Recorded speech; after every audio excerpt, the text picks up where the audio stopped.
Hello, friends. This is Dave Hurwitz, executive editor at ClassicsToday.com, here with our last Rameau video. You know, I'm very surprised with how much Rameau I've managed to accumulate because I've got tons of it upstairs, too. Just tons of it. Once you get hooked on him, he's really kind of an obsession. He's a wonderful, wonderful composer who wrote so much music of an extraordinarily high level of quality. I don't think anyone's ever said that there's like bad Rameau or trashy Rameau, even in works that had multiple versions that he went through, like, rewrote and futzed with. And, it's good music. He was such an intelligent composer. I mean, he was a major music theorist, apparently a very nice guy, and somewhat of a lonely guy. I mean, he was considered, in the day when he finally sort of conquered French music. In those days, France was very centralized. I mean, it still is, but it was very centralized, uniquely around Paris and what was happening in Paris. And so if you were the official court composer, as Rameau sort of was, no one else could touch you.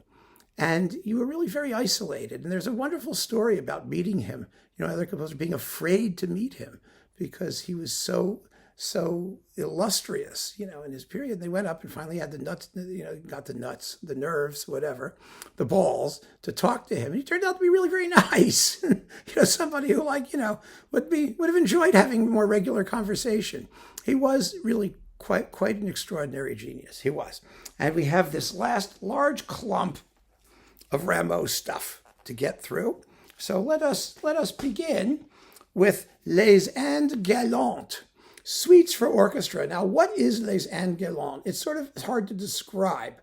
The public, having seemed less satisfied with the scenes of Les Indes galantes than with the rest of their work, I have not thought it necessary to appeal to its judgment, and it is for this reason that I am presenting it only the symphonies intermingled with some of the sung airs from the prologue as well as from the entrees, out of which I have shaped 4 large concerts in different keys.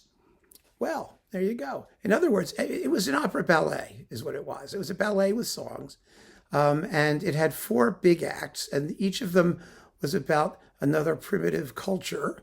It really kind of fascinating. The music is all French baroque. In those days, there was no ethnomusicology. You really didn't try and adapt actual folk things from the places in question, however exotic they might be. That would have been considered, these people just assumed that whatever they did was better than was going to be anyone else was going to do, or whatever these primitive things that existed, and they were such sophisticates. So Rameau wrote Rameau, but each act has a title. I think actually we have the whole thing here. We're upstairs or somewhere, and we can go through that when we get to it. But you get all these fabulous, fabulous numbers from these various acts, from African slaves and Incas in Peru and oh goodness, all kinds of crazy stuff. And it's delightful. And there's the adoration of the sun, and oh yeah. This is with La Chapelle Royale and Philippe Herr of Vega. And these are the suites, some of the suites anyway, that Rameau himself prepared from the opera-ballet thing, whatever it was. And it's delightful. Then we've got, new recordings of Pygmalion. Remember, we already talked about Pygmalion in the last video? That was the petite band under Gustav Leonhardt. Well, here we have William Christie doing Pygmalion. This was from 1748, by the way. And also another one act with Nele et Myrtis. All these, look up your mythology. There's no point in going through the plots of these suckers, is there? So that's Pygmalion, which is wonderful. And Nele and Myrtis, which, Agnes Melon is singing, and who else is singing? Howard Crook, Sandrine Piau, it's wonderful. And yeah, Christie and Les Arts Florissants. Can't go wrong on Harmonia Mundi. Oh, here's some piano Rameau. A little bit. I put it under Rameau because it's the first thing on the disc. It's Robert Casadessus. This is from the Casadessus Sony edition, and it's him doing Baroque and classical stuff. So you've got 4 Rameau pieces, the Gavotte, the Rappel des Oiseaux. The Gavotte's very famous for a while. It was like the only thing of Rameau that survived. Les Sauvages and Le Naïs de Sologne, and then 6 Scarlatti sonatas and Haydn's Piano Sonata number 31, which is also number 46, in case you're curious. It's an A-flat major. Go by the key. It's the only one in that key. And Mozart's Piano and Wind Quintet with various windy people. This is fun. It's on Sony. So yeah, Casa des Sous. Great stuff. What's not to love? Hippolyte et Aricie. This was Rameau's first tragédie lyrique, his first opera. In the wonderful French opera-ballet style. And it is a masterpiece. This is a great recording of it with William Christie, Mark Padmore, Anna Maria Panzarella, Lorraine Hunt, Laurent Naouri, and Irian James. Really, really beautiful. Now, this is the 1733 edition. He wrote it like 4 times or something. There are several versions of it. And it's really a powerful, wonderful work. It's it's based on Racine's Phèdre. You know that story too? She poisons herself and kills people. There's a sea monster. And it's just wonderful. Can't miss it. Here is Les Indes galantes. There it is. I knew I had the whole thing. The whole sucker. And it's got, let me tell you what the four Indes that they go to. The various Indes in question. Let's see. Act 1. Act 1. Doesn't tell us. Of course. Yes, it does. There's a prologue. Of course, the prologue talks about how fabulous the reigning monarch is, right? Le Turc généreux, the generous Turk, is the first one. Then we've got the Incas of Peru. And then we've got Les Fleurs, the flowers, Fête Persane, the Persian festival. And finally, Les Sauvages, the savages.